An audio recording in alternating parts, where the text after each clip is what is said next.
What's going on YouTube? JT is Born here, and welcome back to another edition of After the Movie. I'm currently in my theater parking lot. I just got done seeing Evangelion 3.0 plus 1.0 Thrice Upon a Time. That's right, the final rebuild of the Evangelion series has finally gotten a theatrical release here in the United States, thanks to Fathom Events and GK Kids and all that stuff, and I am here to talk about it. So yeah, I actually just tried recording this now, but I ran out of memory space, and I'm like, well, that sucks. I might as well just redo it. So I'm going to try and record this, try and keep it close to around like 10 minutes at max, because I do have some thoughts to say on the movie, because I don't think I really talked about the movie on this channel, and I think I made like one Evangelion video, but I've like done other stuff on other channels talking about it.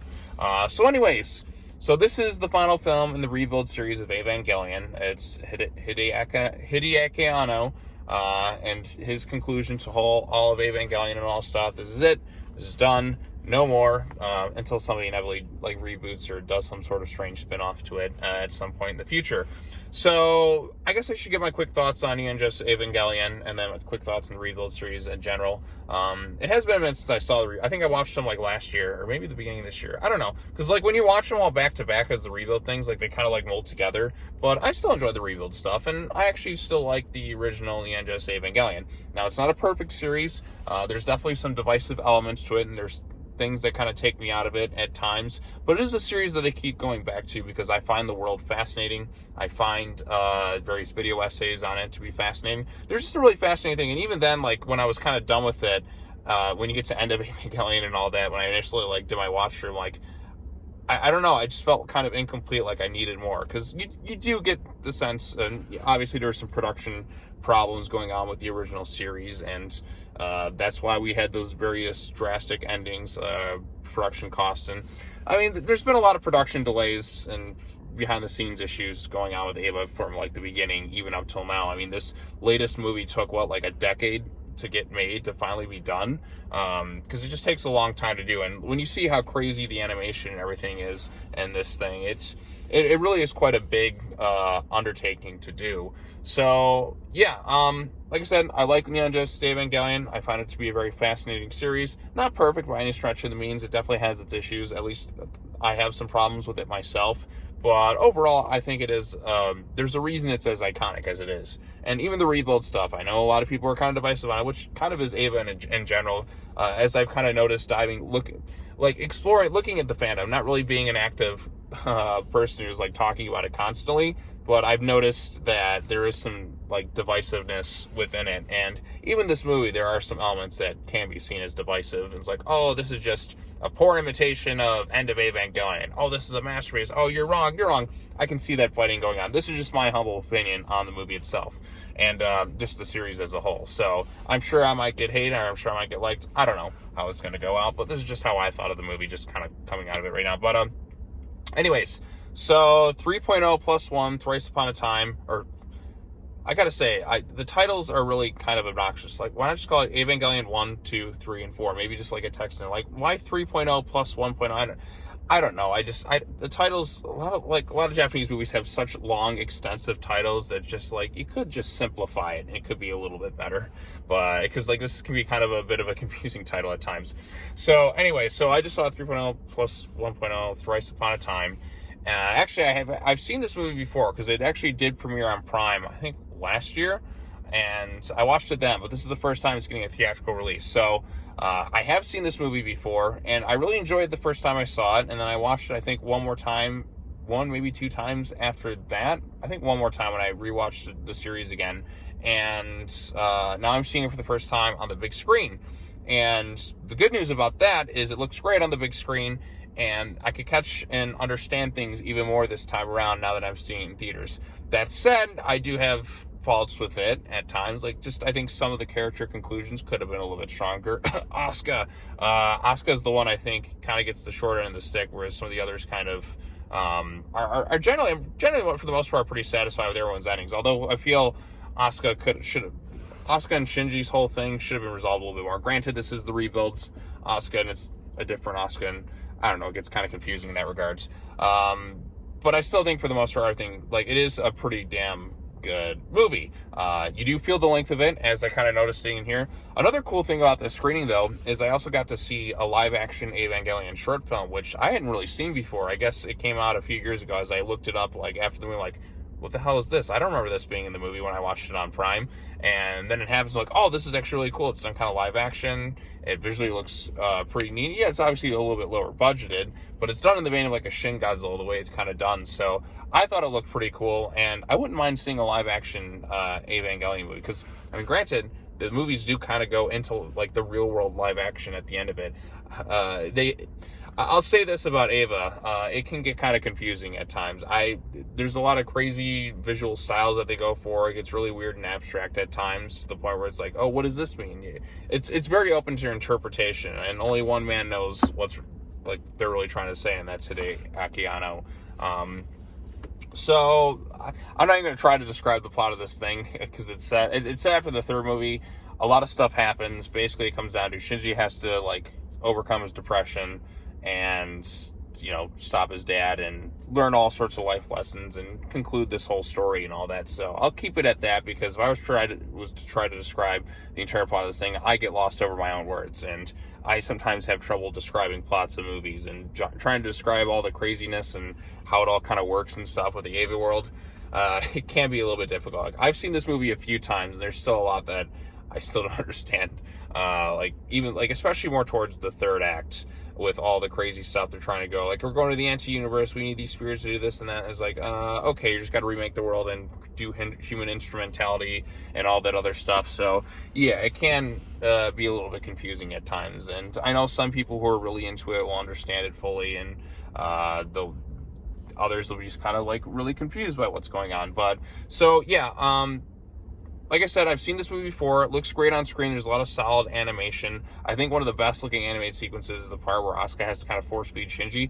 That, I know, took, I think, an entire year to animate that sequence. And it's done, like, it's 2D animated, but it's done like a handheld camera. Like a found footage type thing, and it's done really well. Like, that's a very hard thing to have to animate. So there's a reason this thing took so long to make and stuff, because of, you know, situations like that. And it looks great. There's some CG elements in there, and I think it looks it's better handled than the third rebuild movie. So I like that aspect of it. My favorite part of this whole movie is the sequence, is the part of the movie where they're in the village. There's no action going around. There's no big major fight scenes or anything like that. It's the downtime moments. And I've kind of noticed, like, as I've gotten older, I used to be more about the action. Now I'm more about, like, the downtime kind of character moments, as opposed to some of the crazy action. There's some really entertaining action scenes in there. Because of the movie's 2.5-hour runtime, they do start to mold together a little bit, and some sequences aren't as strong as the others. There's a really creative action sequence where Shinji finally fights his dad, and they're kind of playing through their different memories. At one point, they're in, like, the city, and it turns into a set, and then they're fighting in, like, the kitchen and stuff as they're Evas, and, like, all sorts of different places. I thought that was visually interesting and really creative.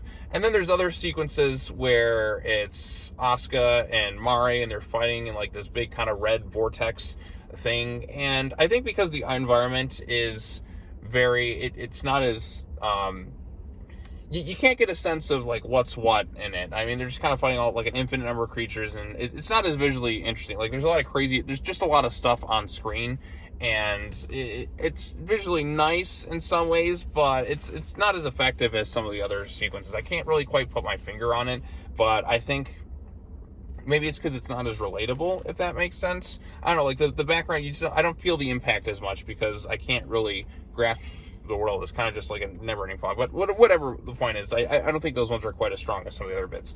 But I will say this.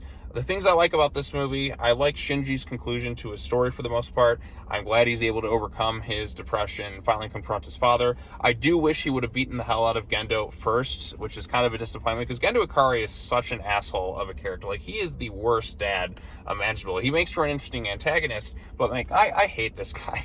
I just want to spit on the screen. I'm like, God damn, man, you're such a cruel father to your own son, and your son just needs some unconditional love, and here you are just like, oh, I'm going to create human instrumentality so I can be with my wife and just neglect my own son. Granted, that is part of a plot point where Gendo has to kind of realize a lot of, like, what he's been through and acknowledge, like, what he's been and stuff. So, like, there's that, but I wish Shinji would have kicked his ass a little bit more before we got to that point. Come on, like, have the guy, like, really kind of, like, get his ass beat for a bit. Like, he's put this poor boy through so much misery throughout his entire life. I think it would have been a little bit more satisfying. Rey's stuff, where it's, like, the new Rey, or whatever you want to call it, like, clone of Rei Ayanami, I don't know. That stuff with her, I think, was, like, my favorite aspect of the movie. It's just that downtime period, and it's just kind of the characters in everyday life situation. You really get a grasp of, like, to appreciate kind of the little things in life, and just the way Rey kind of learns to kind of connect with different people. And there's a real emotional scene where she's kind of like, her time is up, and Shinji has to see this. Now, Shinji's kind of depressed for a long period of time. It takes him a while to kind of come around a bit until he's kind of showcased some unconditional love. And like I said, I like that aspect. And then the moment he really starts to change is after Rey kind of dies right in front of him, and he kind of gains a new appreciation for life and realizes what he has to kind of do to fix the situation. Yeah, some things went wrong. He tried to do the right thing, and it just didn't work out for him, and he feels guilt and just pure shame. He's trying to do the right thing, and mistakes happen, and you really shouldn't put this pressure on this kid. I don't know, like, whose idea was it? Yeah, let's put these kids through this when they're not mature enough to handle some of this stuff. But a lot of things happened, but he's kind of to feel a little bit of redemption. Although, granted, if he never did anything, maybe they would have never even gotten to this point, and the world would have already been destroyed. That's kind of a point that's brought up in the movie. So, yeah, I like Shinji's conclusion.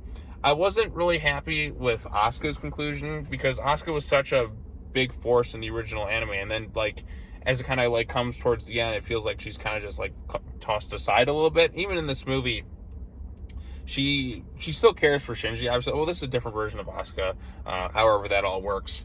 And I feel like there should have been more of a reconciliation moment between her and Shinji. Like, when Shinji admits that he liked her too, I feel like there should have been at least a hug. Granted, they don't necessarily have to end up together, but, like, I think they could have just at least hugged a little bit or something like that. 'Cause she just kind of disappears, really, for the movie after that. She doesn't really get, like, a final scene. Like, Rey, you can see with Kaoru just kind of in the background. Shinji has his moments with Mari, and there's just... I feel like Asuka kind of gets the short end of the stick a little bit in that regard. Misato at least has a nice conclusion to her story. Goes out, like, swinging like the badass that she is. And I just feel like Asuka's could have been a little bit stronger. So, yeah, like, would I have preferred her at the end of the movie with Shinji? Yeah, I think so. Because I just find that relationship between the two characters to be one of the more, like, it's a complicated relationship, but it is such a fascinating one. And it's done so differently than a lot of other relationships I've seen in animes. But it's one that I just kind of... Like, if they're able to reconcile, it could be a very powerful one. But just that conflict, and they're just kind of, you know, like, they can't really open up the way they should. And I think that's what made it kind of interesting. But, like, I would have liked to have seen more of a reconciliation with those two. Like a hug. A simple hug would have made that scene so much better. They don't have to get together at the end, but I think a simple hug and just, you know, forgiveness for the past things would have made that a little bit more powerful. But then again, I'm not the writer of this thing. So, yeah, movie does drag on a bit. I definitely felt it's like 3 hours in this theater, mind you. Yeah, there was the short beforehand, but still, it's a 2.5 hour plus, like, movie, and you really start to feel the link towards the end. Even the action, like I said, there's some visually stunning scenes, but you can't get a little bit tired of it after a while. You can't maintain it for that long, I think. So that's why I like the downtime moments more than anything else in the film, because it's just the characters kind of in everyday life, and I think the emotions are strongest in those points. So, yeah, the conclusion to it, I do think it is a satisfying conclusion to the Evangelion series. Could have been maybe a little bit stronger in certain aspects, but I think for the most part they did a pretty good job. So, yeah, there you go.